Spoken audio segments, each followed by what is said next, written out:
Bismillahirrahmanirrahim. Assalamualaikum warahmatullahi wabarakatuh. Kami dari kelompok 6 menjelaskan tentang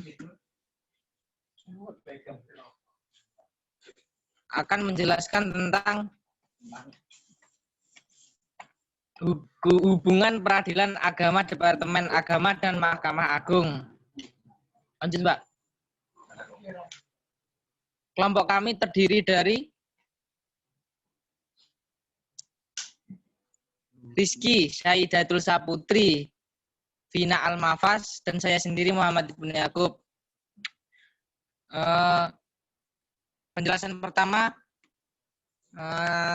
akan saya jelaskan sendiri tentang peradilan agama sebagai kekuasaan kehakiman, yakni pengadilan dalam lingkungan peradilan agama mengalami perkembangan yang berarti ketika diundangkan dan terutama sejak berlakunya secara efektif UU Nomor 1 Tahun 1974.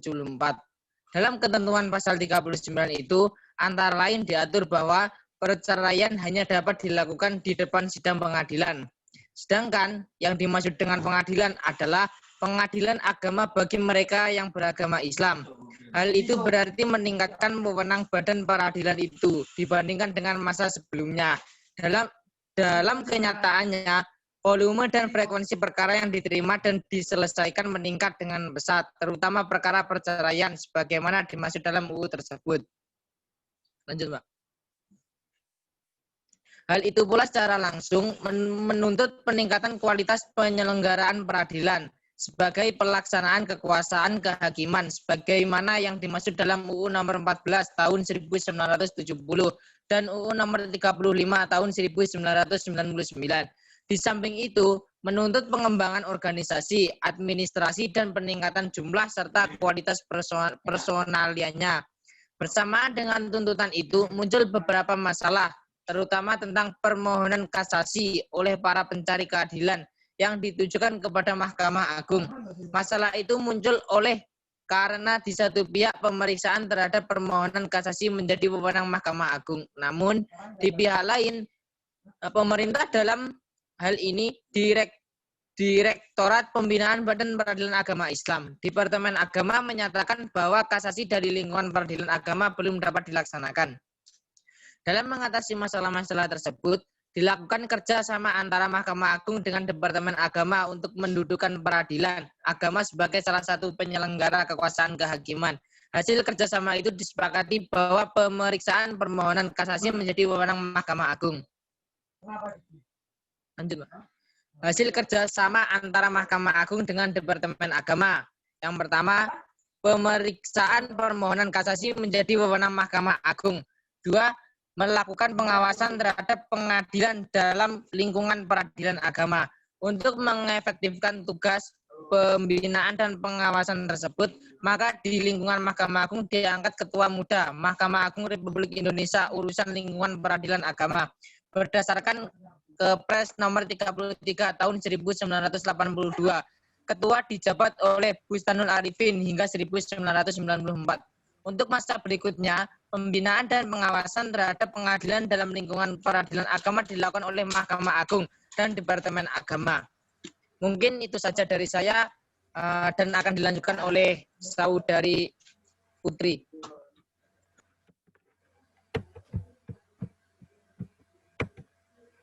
Selanjutnya, saya akan menjelaskan mengenai proses penyelenggaraan peradilan. Di sini, Departemen Agama, yaitu dalam edaran DIP /edaran /1989/1974 ini menghasilkan dalam lingkup peradilan agama itu, putusan tingkat banding adalah putusan yang terakhir. Mengapa demikian? Karena dalam peradilan agama itu tidak ada kasasi, tidak ada keputusan kasasi, karena undang-undang di sana di dalam peradilan agama itu belum diterbitkan. Kemudian dalam Mahkamah Agung terdapat Undang-Undang Nomor 1 Tahun 1977 yang berisi bahwa permohonan kasasi dalam lingkungan peradilan agama sudah dapat diajukan ke Mahkamah Agung. Selanjutnya, pada Departemen Agama, ini terdapat edaran baru yang menggantikan edaran yang lama, di mana edaran baru ini terdapat 9 poin mengenai alasan-alasan mengapa digantikannya edaran lama dengan edaran yang baru. Nah, isi dari 9 poin ini simpulannya yaitu menangani perkara kasasi dikirim ke Mahkamah Agung. Jadi dalam perkara kasasi hukum perdata itu langsung dikirim ke Mahkamah Agung. Nah, dalam Undang-Undang Nomor 7 Tahun 1989 ini tentang peradilan agama yang melegitimasi hal tersebut. Kemudian mengenai pembinaan hubungan Departemen Agama dan Mahkamah Agung. Ini terdapat 2 rapat kerja. Yang pertama yaitu rapat kerja yang dilaksanakan pada tanggal 29 Mei. Ini menghasilkan 6 kesimpulan, 6 poin. Namun yang intinya itu ada 2, yaitu pelaksanaan tugas pengawasan, di mana Pengadilan Tinggi Agama yang merupakan yang berkedudukan di provinsi ya, itu sebagai pelaksanaan pengawasan dalam daerah-daerah tersebut. Dan yang kedua yaitu diperlukan ahli hukum Islam di Mahkamah Agung.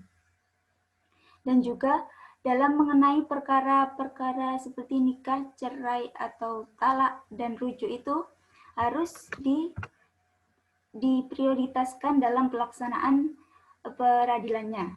Lalu rapat kerja yang kedua ini menghasilkan beberapa poin, yaitu sasaran pembinaan PA dapat dalam kesadaran dan kepastian hukum, dan juga sistem pengawasan. Kemudian Undang-Undang Nomor 7 Tahun 1989 ini disahkan oleh DPR pada 27 Desember 1989. Dengan disahkan undang-undang tersebut, menjajarkan kedudukan peradilan agama, menyetarakan kedudukan peradilan agama dengan lembaga peradilan lainnya seperti peradilan umum, peradilan tata usaha, dan juga peradilan militer. Peradilan agama mendapat peran sebagaimana lembaga peradilan yang sesungguhnya, dan semua lingkungan peradilan adalah pemegang kekuasaan kehakiman menurut Undang-Undang 1945. Pembinaan terhadap pengadilan dipertegas dalam ketentuan pasal 5 Undang-Undang Nomor 7 Tahun 1989 yang menyatakan bahwa pembinaan teknis yuridis, teknis peradilan ini bagi pengadilan dilakukan oleh Mahkamah Agung. Yang kedua, pembinaan organisasi administrasi dan juga keuangan dilakukan oleh Departemen Agama. Mengenai finansialnya ya. Yang ketiga itu pembinaan sebagaimana yang dimaksud dalam ayat 1 dan ayat 2 yang tidak boleh melakukan kebebasan hakim dalam memeriksa dalam memutuskan perkara. Selanjutnya akan dijelaskan oleh Vina. Ya, selanjutnya adalah pembahasan mengenai UU Nomor 7 Tahun 1989 yang isinya ada 7 bab dan terdiri dari 108 pasal. Nah, bab yang pertama itu tentang ketentuan umum. Sedangkan bab yang kedua dan ketiga membahas tentang susunan dan kekuasaan peradilan agama. Bab keempat membahas tentang hukum acara. Bab kelima membahas tentang ketentuan-ketentuan lain. Bab keenam membahas ketentuan peralihan. Dan bab terakhir, yaitu bab 7, membahas tentang ketentuan penutup. Kemudian pembahasan mengenai acara yang berlaku di lingkungan peradilan agama itu disebutkan dalam pasal 49 UU Nomor 7 Tahun 1989, yaitu isinya ayat 1, peradilan agama bertugas dan berwenang memeriksa, memutus, dan menyelesaikan perkara-perkara di tingkat pertama antara orang-orang yang beragama Islam di bidang perkawinan, pewarisan, wasiat, hibah yang dilakukan berdasarkan hukum Islam, wakaf, kemudian juga menyelesaikan perkara mengenai tentang wakaf dan sedekah. Kemudian di ayat 2 dijelaskan bahwa bidang perkawinan sebagaimana yang dimaksud dalam ayat 1 huruf A adalah hal-hal yang diatur dalam atau berdasarkan undang-undang mengenai perkawinan yang berlaku. Ayat ketiga menjelaskan bahwa bidang kewarisan sebagaimana yang disebut dalam ayat 1 huruf B adalah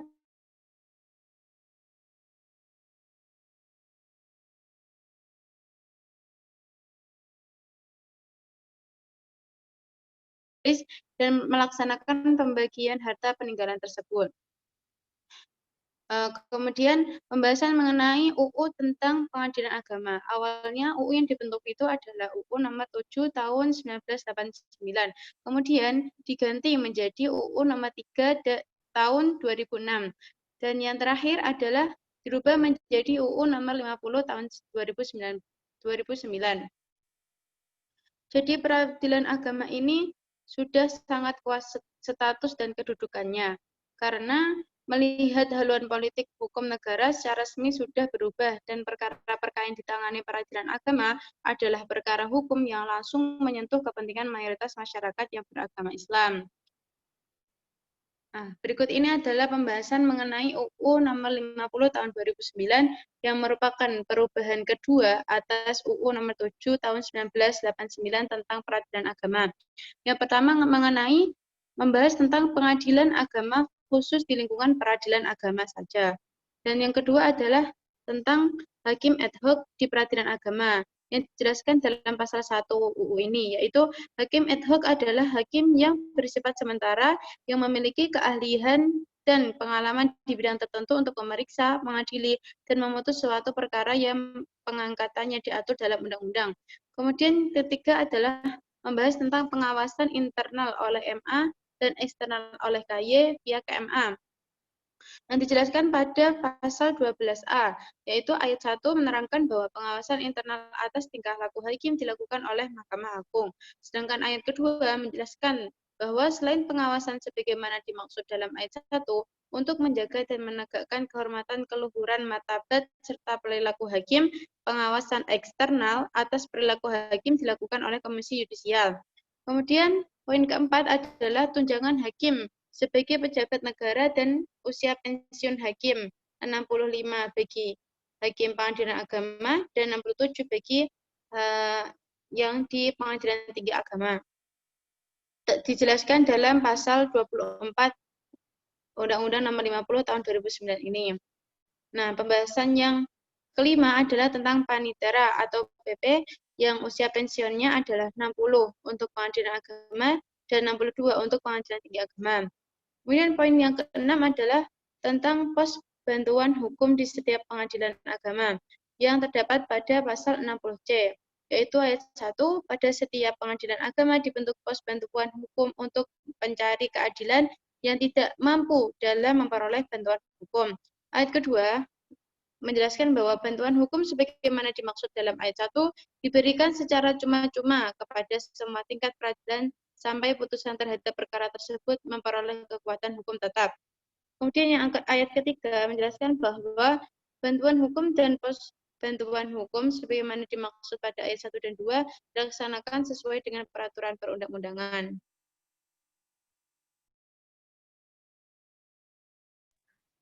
Terima kasih, Mbak Vina. Ya, mungkin itu saja penjelasan dari kelompok kami. Mungkin nanti jika ada yang perlu ditanyakan, monggo silakan ditanyakan. Jika kami bisa menjawab, ya kami jawab. Jika tidak, ya nanti kita diskusikan bersama. Cukup sekian dari kelompok kami. Bila ada kurang lebihnya, mohon dimaafkan. Wassalamualaikum warahmatullahi wabarakatuh.